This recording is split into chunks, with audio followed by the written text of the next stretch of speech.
ನಮಸ್ಕಾರ ಸ್ನೇಹಿತರೆ.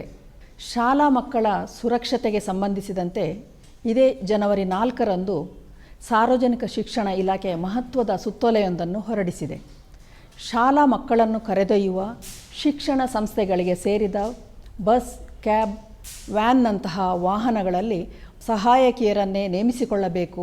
ಜೊತೆಗೆ ಶಾಲಾ ಮಕ್ಕಳನ್ನು ಕರೆದೊಯ್ಯುವ ಎಲ್ಲ ಬಗೆಯ ವಾಹನಗಳ ಚಾಲಕರು 2 ವರ್ಷಗಳಿಗೊಮ್ಮೆ ಪೊಲೀಸರಿಂದ ಪಡೆದ ಸನ್ನಡತೆಯ ಪ್ರಮಾಣಪತ್ರ ಸಲ್ಲಿಸುವುದು ಕಡ್ಡಾಯ ಎಂದು ಈ ಸುತ್ತೋಲೆಯಲ್ಲಿ ಹೇಳಲಾಗಿದೆ. ಈ ಸುತ್ತೋಲೆಗೆ ಕಾರಣವಾಗಿದ್ದು ಹೊಸ ವರ್ಷದ ಮೊದಲ ದಿನ ಶಿಕ್ಷಣ ಸಚಿವ ಮಧು ಬಂಗಾರಪ್ಪ ಅವರ ಪಕ್ಕದ ಜಿಲ್ಲೆಯಿಂದ ಬಂದ ಒಂದು ಆಘಾತಕಾರಿ ಸುದ್ದಿ. ಜನವರಿ 1ರ ಮುಂಜಾನೆ ಚಿಕ್ಕಮಗಳೂರಿನ ಗಿರಿಯಾಪುರ ಗ್ರಾಮದ ಖಾಸಗಿ ಶಾಲೆಯ 8ನೇ ತರಗತಿಯ ವಿದ್ಯಾರ್ಥಿನಿ ಮತ್ತು ಆಕೆಯ ಶಾಲಾ ಬಸ್ ಡ್ರೈವರ್ ಇಬ್ಬರ ಮೃತದೇಹ ಬಂಕನಕಟ್ಟೆ ಬಳಿ ರೈಲು ಹಳಿಗಳ ಮೇಲೆ ಬಿದ್ದಿತ್ತು. ಡಿಸೆಂಬರ್ 31ರ ಸಂಜೆ ಗೆಳೆಯರನ್ನು ಭೇಟಿ ಮಾಡಿ ಬರುವುದಾಗಿ ತನ್ನ ತಮ್ಮನಿಗೆ ತಿಳಿಸಿ ಹೋದ ಬಾಲಕಿ ರಾತ್ರಿಯಾದರೂ ಮನೆಗೆ ಬಂದಿರಲಿಲ್ಲ. ಬೇರೆ ಊರಿಗೆ ಹೋಗಿದ್ದ ಪೋಷಕರು ರಾತ್ರಿ ಮನೆಗೆ ಬಂದಾಗ ಮಗಳು ಕಾಣಿಸಲಿಲ್ಲ. ನಂತರ ಊರೆಲ್ಲ ಹುಡುಕಾಡಿ ಪೊಲೀಸರಿಗೆ ನಾಪತ್ತೆ ದೂರು ನೀಡಿದ್ದರು. ಬೆಳಕು ಹರಿಯುವುದರಲ್ಲಿ ಬಾಲಕಿಯ ಪೋಷಕರಿಗೆ ಆಘಾತವೊಂದು ಕಾದಿತ್ತು.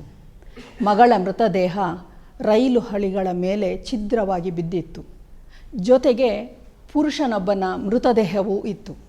ಹೆತ್ತವರಿಗೆ ಮಗಳನ್ನು ಕಳೆದುಕೊಂಡ ನೋವಿನ ಜೊತೆಗೆ ಅರಗಿಸಿಕೊಳ್ಳಲಾರದ ಅವಮಾನವೂ ಸೇರಿಕೊಂಡಿತ್ತು. ಮೃತ ಬಾಲಕಿ ಜಾಹ್ನವಿ ಓದುತ್ತಿದ್ದ ಖಾಸಗಿ ಶಾಲಾ ಬಸ್ ಡ್ರೈವರ್ ಸಂತೋಷ್ ಬಾಲಕಿಯ ಜೊತೆಗೆ ಸಲುಗೆ ಬೆಳೆಸಿಕೊಂಡಿದ್ದ. ಕೆಲ ತಿಂಗಳ ಹಿಂದೆ ಸೋದರ ಮಾವನ ಮನೆಗೆ ಹೋಗಿದ್ದ ಬಾಲಕಿ ಅವರ ಫೋನ್ನಿಂದ ಆಗಾಗ ಕರೆ ಮಾಡಿ ಮಾತನಾಡಿದ್ದನ್ನು ಗಮನಿಸಿದ್ದಾರೆ. ಆಕೆಯನ್ನು ವಿಚಾರಿಸಿದಾಗ ಅದು ಶಾಲಾ ಬಸ್ ಡ್ರೈವರ್ ಅಂಕಲ್ ಎಂದು ಹೇಳಿದ್ದಾಳೆ. ಈ ವಿಚಾರದಲ್ಲಿ ಆಕೆಯ ಪೋಷಕರು ಇಬ್ಬರಿಗೂ ಎಚ್ಚರಿಕೆ ನೀಡಿ ಶಾಲಾ ಆಡಳಿತ ಮಂಡಳಿಯ ಗಮನಕ್ಕೂ ತಂದ ಕಾರಣ ಆತನನ್ನು ಬೇರೆ ರೂಟಿಗೆ ವರ್ಗಾಯಿಸಲಾಗಿತ್ತು. ಎಲ್ಲವೂ ಸರಿಯಾಗಿದೆ ಎಂದುಕೊಳ್ಳುವ ವೇಳೆಯಲ್ಲಿ ಇಬ್ಬರು ಆತ್ಮಹತ್ಯೆ ಮಾಡಿಕೊಂಡಿದ್ದಾರೆ. ಡ್ರೈವರ್ ಸಂತೋಷ್ ಆಕೆಯನ್ನು 3 ವರ್ಷಗಳಿಂದ ಪ್ರೀತಿಸುವುದಾಗಿ ಪೀಡಿಸುತ್ತಿದ್ದ ಎಂದು ವರದಿಯಾಗಿದೆ.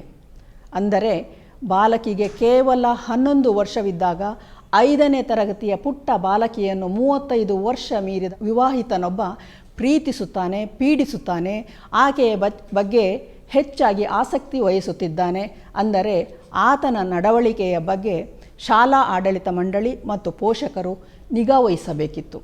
ಅಮಾಯಕ ಮೊಗ್ಗೊಂದು ಅರಳುವ ಮುನ್ನವೇ ದುರಂತಕ್ಕೆ ಬಲಿಯಾಗಿ ಮುದುಡಿ ಮಣ್ಣಾದ ದುರಂತವಿದು. ಶಾಲೆ ಮತ್ತು ಪೋಷಕರ ನಿರ್ಲಕ್ಷ್ಯಕ್ಕೆ ಜೀವಂತ ಸಾಕ್ಷಿ ನುಡಿಯುವ ಪ್ರಕರಣವಿದು. ಹದಿಹರೆಯದ ಮಕ್ಕಳ ನಡವಳಿಕೆಯ ಮೇಲೆ ಮನೆಯಲ್ಲಿ ನಿಗಾ ಇಡುವುದು ಪೋಷಕರ ಕೆಲಸವಾದರೆ, ಮನೆಯಿಂದಾಚೆ ಶಾಲೆ ಕಾಲೇಜುಗಳಲ್ಲಿ ಕಳೆಯುವ ಮಕ್ಕಳ ಬಗ್ಗೆ ಶಿಕ್ಷಣ ಸಂಸ್ಥೆಗಳು ನಿಗಾ ವಹಿಸಬೇಕಿರುವುದು ಅತ್ಯಂತ ಅಗತ್ಯ. ಈಗ ಗಿರಿಯಾಪುರದ ಆ ಖಾಸಗಿ ಶಾಲೆಯ ಮೇಲೆ ಪೋಕ್ಸೋ ಕಾಯ್ದೆಯಡಿ ಪ್ರಕರಣ ದಾಖಲಾಗಿದೆ.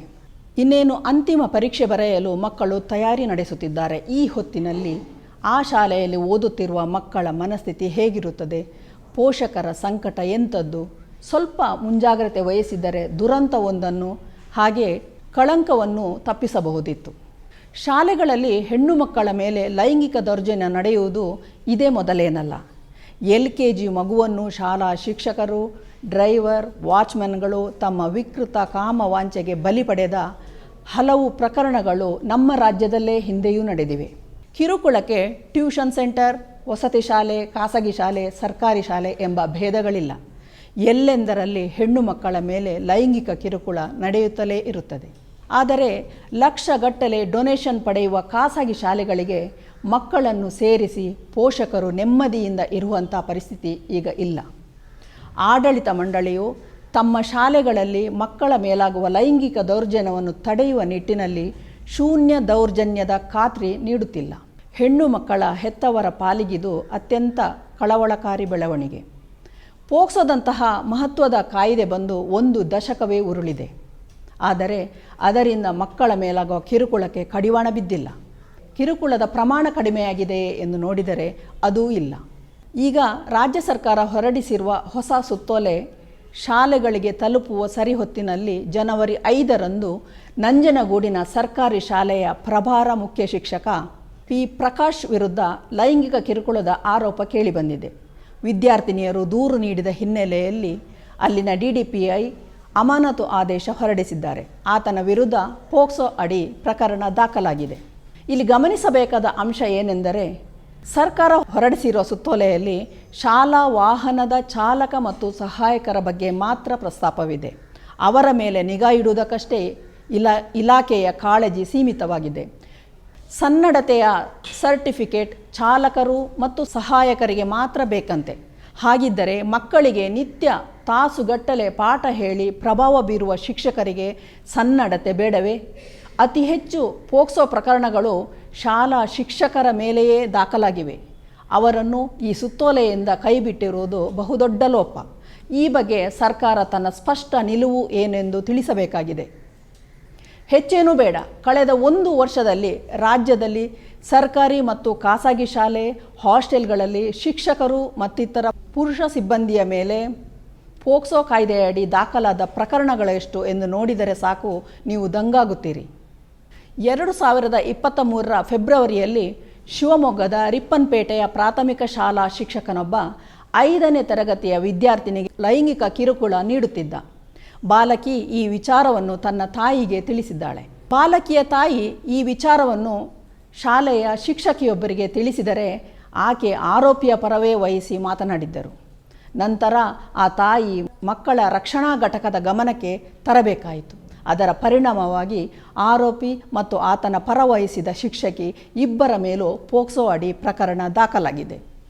2023 ಮಾರ್ಚ್ನಲ್ಲಿ ಹಾಸನದ ಬೇಲೂರಿನ ಬಾಲಕಿಯರ ವಸತಿ ಶಾಲೆಯಲ್ಲಿ ಓದುತ್ತಿದ್ದ 8 ಅಪ್ರಾಪ್ತ ಬಾಲಕಿಯರಿಗೆ ಲೈಂಗಿಕ ಕಿರುಕುಳ ನೀಡಿದ ಆರೋಪದಡಿ ಶಾಲಾ ಪ್ರಾಂಶುಪಾಲ, 2 ಶಿಕ್ಷಕರು, ಒಬ್ಬ ಭದ್ರತಾ ಸಿಬ್ಬಂದಿ ಸೇರಿ 5 ವಿರುದ್ಧ ಪೋಕ್ಸೋ ಪ್ರಕರಣ ದಾಖಲಾಗಿದೆ.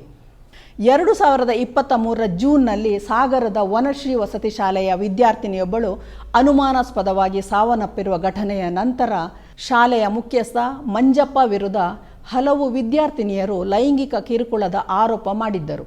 ಆತನ ವಿರುದ್ಧ ಪೋಕ್ಸೋ ಪ್ರಕರಣ ದಾಖಲಾಗಿದೆ. ಜುಲೈನಲ್ಲಿ ಶಿವಮೊಗ್ಗದ ಚರ್ಚ್ನ ಪಾದ್ರಿ ಹಾಗೂ ಅದೇ ಚರ್ಚಿಗೆ ಸೇರಿದ ಶಿಕ್ಷಣ ಸಂಸ್ಥೆಯ ಪ್ರಾಂಶುಪಾಲ ಫ್ರಾನ್ಸಿಸ್ ಫರ್ನಾಂಡಿಸ್ ವಿರುದ್ಧ ವಿದ್ಯಾರ್ಥಿನಿಯ ಮೇಲೆ ಲೈಂಗಿಕ ಕಿರುಕುಳ ಎಸಗಿರುವ ಆರೋಪ ಬಂದಿತ್ತು. ಆತನ ವಿರುದ್ಧವೂ ಪೋಕ್ಸೋ ಪ್ರಕರಣ ದಾಖಲಾಗಿದೆ. ಸೆಪ್ಟೆಂಬರ್ನಲ್ಲಿ ಹಾಸನದ ಚನ್ನರಾಯಪಟ್ಟಣದ ಹಿರಿಯ ಪ್ರಾಥಮಿಕ ಶಾಲೆಯ ಮುಖ್ಯ ಶಿಕ್ಷಕ 7ನೆಯ ತರಗತಿಯ ಬಾಲಕಿಗೆ ಲೈಂಗಿಕ ಕಿರುಕುಳ ನೀಡಿರುವ ಸಂಬಂಧ ಆಕೆಯ ಪೋಷಕರು SDMC ಅಧ್ಯಕ್ಷರಿಗೆ ದೂರು ನೀಡಿದರು. ಕ್ಷೇತ್ರ ಶಿಕ್ಷಣಾಧಿಕಾರಿಗೂ ದೂರು ಹೋಗಿತ್ತು. ಈ ಮಧ್ಯೆ ಗ್ರಾಮಸ್ಥರು ಆರೋಪಿಯನ್ನು ಥಳಿಸಿ ಪೊಲೀಸರಿಗೆ ಒಪ್ಪಿಸಿದ್ದರು. ಆರೋಪಿಯ ವಿರುದ್ಧ ಪೋಕ್ಸೋ ಪ್ರಕರಣ ದಾಖಲಾಗಿದೆ. ನವೆಂಬರ್ನಲ್ಲಿ ದಾವಣಗೆರೆಯ ಶಾಲೆಯೊಂದರ 7 ವರ್ಷದ ಬಾಲಕಿಯ ಮೇಲೆ 55 ವರ್ಷ ವಯಸ್ಸಿನ ಶಿಕ್ಷಕನೊಬ್ಬ ಲೈಂಗಿಕ ಕಿರುಕುಳ ನೀಡಿದ್ದ ಎಂಬ ಆರೋಪ ಕೇಳಿಬಂದಿತ್ತು. ಶಾಲಾ ಅವಧಿ ಮುಗಿದ ನಂತರ ಹೋಮ್ವರ್ಕ್ ಮಾಡಿಸುವ ನೆಪದಲ್ಲಿ ಬಾಲಕಿಯನ್ನು ಕೊಠಡಿಯಲ್ಲಿ ಕೂಡಿ ಹಾಕಿ ಹಲವು ಬಾರಿ ಲೈಂಗಿಕ ದೌರ್ಜನ್ಯ ಎಸಗಿದ್ದ. ಅಕ್ಟೋಬರ್ನಲ್ಲಿ ಬಾಲಕಿ ತನ್ನ ಗುಪ್ತಾಂಗದಲ್ಲಿ ನೋವಾಗುತ್ತದೆ ಎಂದು ಅಜ್ಜಿಯ ಗಮನಕ್ಕೆ ತಂದಿದ್ದಾಳೆ. ವೈದ್ಯರಿಗೆ ತೋರಿಸಿದಾಗ ಬಾಲಕಿಯ ಮೇಲೆ ಅತ್ಯಾಚಾರ ನಡೆದಿರುವುದು ಗೊತ್ತಾಗಿದೆ. ವೈದ್ಯರು ತಕ್ಷಣ ಪೊಲೀಸರಿಗೆ ಮಾಹಿತಿ ನೀಡಿದ್ದಾರೆ. ನಂತರ ಬಾಲಕಿಯಿಂದ ಮಾಹಿತಿ ಪಡೆದು ಆರೋಪಿ ಶಿಕ್ಷಕನನ್ನು ಪೋಕ್ಸೋ ಅಡಿ ಬಂಧಿಸಲಾಯಿತು. ಡಿಸೆಂಬರ್ನಲ್ಲಿ ಕೊಳ್ಳೇಗಾಲದ ಪ್ರಾಥಮಿಕ ಶಾಲೆಯ ಅತಿಥಿ ಶಿಕ್ಷಕ ಸುಧಾಕರ್ ಎಂಬಾತನ ವಿರುದ್ಧ ಪೋಕ್ಸೋ ಪ್ರಕರಣ ದಾಖಲಾಗಿದೆ. ಶಾಲೆಯ ವಿದ್ಯುತ್ ಮೀಟರ್ ಪರಿಶೀಲನೆಗಾಗಿ KEB ಸಿಬ್ಬಂದಿ ಬಂದಾಗ ಆರೋಪಿ ಕೊಠಡಿಯೊಂದರಲ್ಲಿ ವಿದ್ಯಾರ್ಥಿನಿಯ ಮೇಲೆ ಅತ್ಯಾಚಾರ ಎಸಗುತ್ತಿದ್ದ. ಹಾಗಾಗಿ ಈ ಪ್ರಕರಣ ಬೆಳಕಿಗೆ ಬಂದಿತ್ತು. ಹಾಸನ ಜಿಲ್ಲೆ ಅರಕಲಗೂಡು ತಾಲೂಕಿನ ವಸತಿ ಶಾಲೆಯ ಪ್ರಾಂಶುಪಾಲ ಶಿವಕುಮಾರ್ ಎಂಬಾತನ ವಿರುದ್ಧ ಹಾಸ್ಟೆಲ್ ವಿದ್ಯಾರ್ಥಿನಿಯರು ಜಿಲ್ಲಾ ಮಕ್ಕಳ ಕಲ್ಯಾಣ ಸಮಿತಿಗೆ ದೂರು ನೀಡಿದರು. ದೂರಿನ ಅನ್ವಯ ಮಕ್ಕಳ ಕಲ್ಯಾಣ ಸಮಿತಿಯ ಅಧ್ಯಕ್ಷರು ವಸತಿ ಶಾಲೆಗೆ ಭೇಟಿ ನೀಡಿ ಪರಿಶೀಲನೆ ನಡೆಸಿ ಮಕ್ಕಳೊಂದಿಗೆ ಆಪ್ತ ಸಮಾಲೋಚನೆ ನಡೆಸಿದ್ದರು. ಈ ವೇಳೆ ಪ್ರಾಂಶುಪಾಲ ಹಲವರಿಗೆ ಕಿರುಕುಳ ನೀಡಿರುವುದು ಗೊತ್ತಾಗಿದೆ. ಆರೋಪಿಯ ವಿರುದ್ಧ ಪೋಕ್ಸೋ ಅಡಿ ಪ್ರಕರಣ ದಾಖಲಾಗಿದೆ. ಸ್ನೇಹಿತರೆ, ವರದಿಯಾಗಿರುವ ಪ್ರಕರಣಗಳ ಪೈಕಿ ಕೆಲವೇ ಉದಾಹರಣೆಗಳಿವು. ಬೆಳಕಿಗೆ ಬಾರದೆ ನಡೆಯುತ್ತಲೇ ಇರುವ ಮತ್ತು ಕಳಂಕದ ಭಯದಿಂದ ಬೆದರಿಕೆ, ಬ್ಲ್ಯಾಕ್ಮೇಲ್ಗಳ ಕಾರಣಕ್ಕಾಗಿ ಅದುಮಿ ಇಡಲಾಗಿರುವ ಮುಚ್ಚಿ ಹೋಗಿರುವ ಪ್ರಕರಣಗಳೆಷ್ಟೋ ಎಂದು ಒಮ್ಮೆ ಊಹಿಸಿಕೊಳ್ಳಿ. ಉದಾಹರಣೆಯಾಗಿ ನೀಡಿರುವ ಪ್ರಕರಣಗಳಲ್ಲಿ ಮಾತ್ರವೇ ಗಮನಿಸಿದರೂ ಅಪ್ರಾಪ್ತ ಹೆಣ್ಣು ಮಕ್ಕಳ ಮೇಲೆ ಗುರುಸ್ಥಾನದಲ್ಲಿರುವ ಶಿಕ್ಷಕರಿಂದಲೇ ಹೆಚ್ಚು ಲೈಂಗಿಕ ಕಿರುಕುಳಗಳಾಗುತ್ತಿವೆ ಎಂಬುದು ತಿಳಿ ಬೆಳಕಿನಷ್ಟೇ ಸ್ಪಷ್ಟ. ಪೋಕ್ಸೋ ಅಡಿ ಪ್ರಕರಣಗಳು ದಾಖಲಾಗಿ ಆರೋಪಿಗಳು ಬಂಧನಕ್ಕೊಳಗಾದರೂ ಅದರಿಂದ ಮಿಕ್ಕವರು ಪಾಠ ಕಲಿಯುತ್ತಿಲ್ಲ ಎಂಬುದು ನಿಜಕ್ಕೂ ಕಳವಳಕಾರಿ ಸಂಗತಿ. ತಮ್ಮ ಸ್ವಂತ ಮಕ್ಕಳು ಮೊಮ್ಮಕ್ಕಳ ವಯಸ್ಸಿನ ವಿದ್ಯಾರ್ಥಿನಿಯರ ಜೊತೆ ಶಿಕ್ಷಕರು ಬೀದಿ ಕಾಮುಕರಂತೆ ವರ್ತಿಸಿದರೆ ಅದು ಇಡೀ ಶಿಕ್ಷಕ ಕುಲಕ್ಕೆ ಕಳಂಕ. ಏನೂ ಅರಿಯದ ಮಕ್ಕಳ ಮೇಲೆ ತಮ್ಮ ಕಾಮದೃಷ್ಟಿ ಬೀರಿ ಅವರನ್ನು ಶಾಶ್ವತವಾಗಿ ಭಯ ಆತಂಕಕ್ಕೆ ನೂಕುವ ಈ ಪುರುಷ ಮೃಗಗಳಿಗೆ ನೈತಿಕ ಪಾಠ ಹೇಳುವವರು ಯಾರು? ಶಿಕ್ಷಣ ಇಲಾಖೆಯ ಹೊಸ ನಿಯಮದಲ್ಲಿ ಶಿಕ್ಷಕರಿಗೆ ವಿನಾಯಿತಿ ನೀಡಿರುವುದು ಆತಂಕಕಾರಿ. ಚಾಲಕರು ಮತ್ತು ಸಹಾಯಕರ ಸನ್ನಡತೆಗೆ ಸೀಮಿತಗೊಳಿಸಿ ಹೇಳುವುದಾದರೆ ಈ ನಿಯಮ ಓದಲೇನೋ ಬಹಳ ಚೆನ್ನಾಗಿದೆ, ಆದರೆ ಈ ನಿಯಮದ ಪಾಲನೆಯ ಮೇಲೆ ನಿಗಾ ಇಡುವವರು ಯಾರು? ಸುತ್ತೋಲೆ ಹೊರಡಿಸಿದ ಅಧಿಕಾರಿಗಳು ಮತ್ತೆ ಅತ್ತ ದೃಷ್ಟಿ ಹರಿಸಲೇಬೇಕಿದೆ. ಶಾಲಾ ಬಸ್ ಸಿಬ್ಬಂದಿಗೆ ಸನ್ನಡತೆಯ ಸರ್ಟಿಫಿಕೇಟ್ ಕೊಡುವಷ್ಟು ದಕ್ಷರು ಮತ್ತು ಪ್ರಾಮಾಣಿಕರೇ ನಮ್ಮ ಪೊಲೀಸ್ ಅಧಿಕಾರಿಗಳು ಎಂದು ಅನುಮಾನಿಸುವ ಕಾಲಘಟ್ಟದಲ್ಲಿ ನಾವಿದ್ದೇವೆ. ಬಸ್ ಡ್ರೈವರ್ ಅಥವಾ ಸಹಾಯಕರ ನಡತೆ ಬಗ್ಗೆ ನಿಜವಾದ ಪ್ರಮಾಣ ಪತ್ರ ಕೊಡಬೇಕಿರುವುದು ಆ ಬಸ್ನಲ್ಲಿ ದಿನವೂ ಪ್ರಯಾಣಿಸುವ ಪುಟ್ಟ ಮಕ್ಕಳು. ದಿನದ ತಮ್ಮ ಬಹುತೇಕ ಸಮಯವನ್ನು ಕಳೆಯುವ ಶಾಲೆಗಳಲ್ಲಿ ಶಿಕ್ಷಕರು ಸಿಬ್ಬಂದಿಯ ನಡವಳಿಕೆ ಹೇಗಿದೆ ಎಂಬ ಬಗ್ಗೆ ಮಕ್ಕಳು ಮುಕ್ತವಾಗಿ ಧೈರ್ಯದಿಂದ ಹೇಳುವಂತಹ ವಾತಾವರಣ ಶಾಲೆಗಳಲ್ಲಿ ಸೃಷ್ಟಿಯಾಗಬೇಕು. ನಿಮಗೆ ಗೊತ್ತೇ, ನಮ್ಮ ಸಮಾಜ ಕಲ್ಯಾಣ ಇಲಾಖೆಗಳು ನಡೆಸುವ ಬಹುತೇಕ ಹೆಣ್ಣು ಮಕ್ಕಳ ವಸತಿ ಶಾಲೆಗಳ ಹಾಸ್ಟೆಲ್ಗಳಲ್ಲಿ ಈಗಲೂ ಪುರುಷ ವಾರ್ಡನ್ಗಳೇ ಇದ್ದಾರೆ. ಮಹಿಳಾ ವಾರ್ಡನ್ಗಳನ್ನು ನೇಮಿಸಬೇಕು ಎಂಬ ಸರಳ ಸೂಕ್ಷ್ಮವನ್ನು ನಮ್ಮ ಸರ್ಕಾರ, ಶಿಕ್ಷಣ ಇಲಾಖೆಗಳು, ಅಧಿಕಾರಿಗಳು ಅರ್ಥ ಮಾಡಿಕೊಂಡಿಲ್ಲ. ಹಾಗೆಂದಾಕ್ಷಣ ಮಹಿಳಾ ಸಿಬ್ಬಂದಿ ಇದ್ದರೆ ಲೈಂಗಿಕ ಕಿರುಕುಳ ನಡೆಯುವುದೇ ಇಲ್ಲ ಎಂಬುದು ಭ್ರಮೆಯಷ್ಟೇ.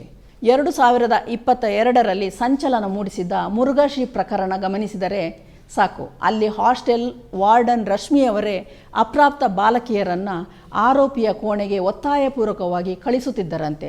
ಈ ಗಂಭೀರ ಆರೋಪವನ್ನು ಸಂತ್ರಸ್ತ ಬಾಲಕಿಯರೇ ಮಾಡಿದ್ದರು. ಅದು ನ್ಯಾಯಾಲಯಕ್ಕೆ ಸಲ್ಲಿಸಿದ ಚಾರ್ಜ್ ಶೀಟ್ನಲ್ಲೂ ಉಲ್ಲೇಖವಾಗಿದೆ. ಕಾನೂನು, ಕಾಯ್ದೆ, ಶಿಕ್ಷೆಗಳ ಹೊರತಾಗಿಯೂ ಶಿಕ್ಷಕರಿಗೆ ನೈತಿಕ ಶಿಕ್ಷಣ ನೀಡುವ ಅಗತ್ಯವಿದೆ. ಶಾಲೆಗಳಲ್ಲಿ ಹೆಣ್ಣು ಮಕ್ಕಳನ್ನು ಹೇಗೆ ಕಾಣಬೇಕು ಎಂಬುದು ಶಿಕ್ಷಕರಿಗೆ ಕಡ್ಡಾಯ ತರಬೇತಿಯ ಭಾಗವೇ ಆಗಬೇಕಿದೆ. ಮಕ್ಕಳಿಗೆ ಆಗಿಂದಾಗೆ ಆಪ್ತ ಸಮಾಲೋಚನೆ ನಡೆಸಿ ಶಿಕ್ಷಕರ ನಡತೆಯ ಬಗ್ಗೆ ತಿಳಿದುಕೊಳ್ಳುವ ಕೆಲಸ ತುರ್ತಾಗಿ ಆಗಬೇಕಿದೆ. ಮಕ್ಕಳು ತಮಗಾಗುತ್ತಿರುವ ಅನ್ಯಾಯಗಳ ಬಗ್ಗೆ ಮುಕ್ತವಾಗಿ ಹೇಳಿಕೊಳ್ಳುವಂಥ ವಾತಾವರಣ ಸೃಷ್ಟಿಯಾಗಬೇಕು ಎಂಬುದು ಈ ವಿಡಿಯೋದ ಸದಾಶಯ. ಮತ್ತಷ್ಟು ವಿಶೇಷ ವಿಡಿಯೋಗಳನ್ನು ನೋಡಲು ಮತ್ತು ಹೊಸ ವಿಡಿಯೋಗಳ ಬಗ್ಗೆ ತಿಳಿಯಲು ಈ ದಿನ .com ಯೂಟ್ಯೂಬ್ ಚಾನೆಲ್ ಸಬ್ಸ್ಕ್ರೈಬ್ ಮಾಡಿ ಮತ್ತು ಬೆಲ್ ಐಕಾನ್ ಕ್ಲಿಕ್ ಮಾಡಿ.